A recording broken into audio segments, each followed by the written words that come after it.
Church buildings, like most of the rest of Christianity, should shape the culture. But all too often we see bland, nondescript structures that feel more like entertainment venue than sacred spaces. No altar, no cross, just a stage for a performance that's far from beautiful or sublime.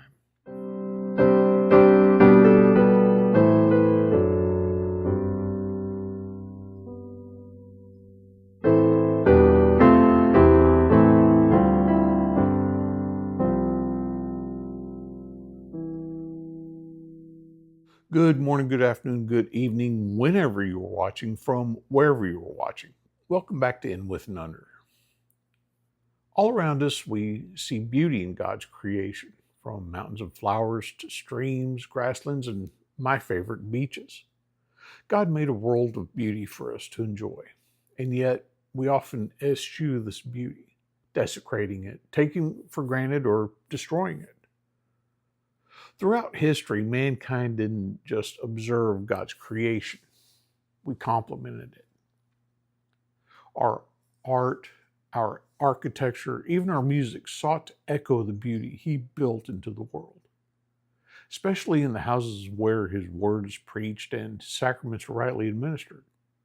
We once built as if we believed beauty itself was a confession of faith. But over time, that reverence faded.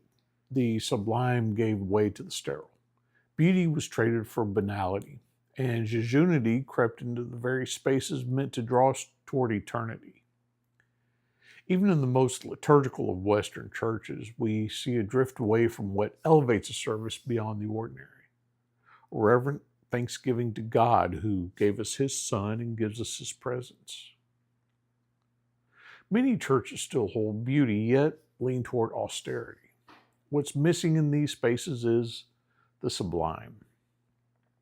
The sublime isn't just an ornament, light, or soaring ceilings, though those prepare us. It's realized in the liturgy, culminating in the sacraments, the reading of the Word, the proclamation of the gospel, the elevation of baptism and the Eucharist. These are where heaven bends towards earth. Architecture lifts the eye, liturgy lifts the heart, the sacraments lift the soul. Together, they turn beauty into something weighty, awe-inspiring, and holy. Look around. It's not just our churches, schools, homes, even restaurants increasingly feel temporary, interchangeable. Everything's designed for turnover. There's little sense of permanence, of reverent care. The sublime, the sense that a space matters, is largely gone. We've traded craftsmanship for convenience and wonder for efficiency. Now, to be fair, some of this is pragmatic. Budgets are tighter, timelines shorter, the world moves faster than ever. But sometimes being practical isn't practical at all. When we design only for the moment, we forget to build for eternity. So, what is the sublime? It's not the ska punk band, but what Edmund Burke called that which inspires awe, wonder, even a touch of fear. Something vast and powerful that humbles and uplifts us at once. It's not just beauty that pleases the eye, it's beauty that unsettles, beauty that draws the heart toward transcendence. In sacred spaces, the sublime is expressed through height, light, and reverence, through ritual that slows us down and reminds us we stand on holy ground. Even a modest sanctuary can suggest eternity when its design and liturgy work together to draw the soul beyond itself. That's where beauty and sublimity meet, and where worship becomes not just seen and heard, but felt in the bones. You can still find places that remember what this looks like. Step into Our Savior Lutheran in Houston, and you're met with a sanctuary that doesn't just speak of God's presence, it seems to breathe it. The vaulted ceiling, the play of light and shadow, the echoes of choral voices, everything in that space says, this is not ordinary. Or Take historic Trinity in Detroit, a cathedral of stone and wood alive with history. Every carving, every stained glass window, every step on those warm floors remind you that generations have knelt there, sung there, been buried from there. It's a building that still preaches, even when no one's in the pulpit.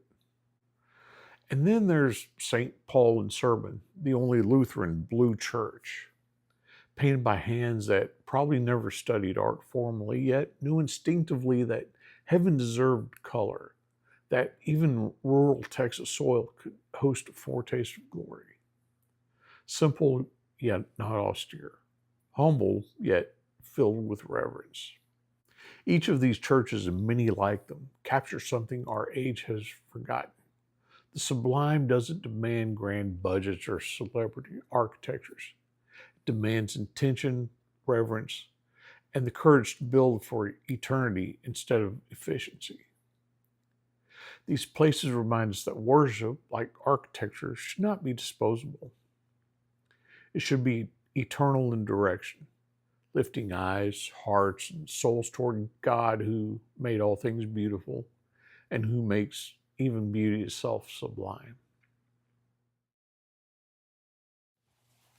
Okay, so right now I'm at 481 subscribers. If you haven't already, would you do me a favor and like, share, and subscribe?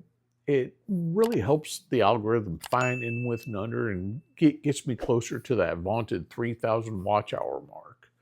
But most importantly, it helps more people hear about the Word, the sacraments, and all things confessional Lutheran. There's also a link in the description of this video and the channel if you'd like to help this channel grow.